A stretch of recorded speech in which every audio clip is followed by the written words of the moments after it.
pahali ambapo walikuwa wanaona hakuna haki, Raila ndio alikuwa wa mbele hapo kuhakikisha ya kwamba haki zimepatikana.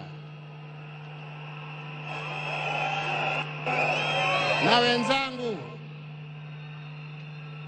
wenzangu, nawaambia hivi,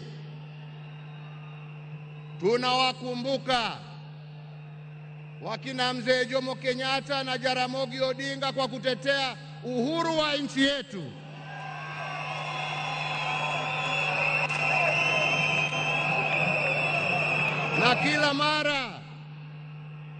Na kila mara tukiimba wimbo wa taifa tunasema tunatalinda uhuru wetu na damu yetu na jasho yetu.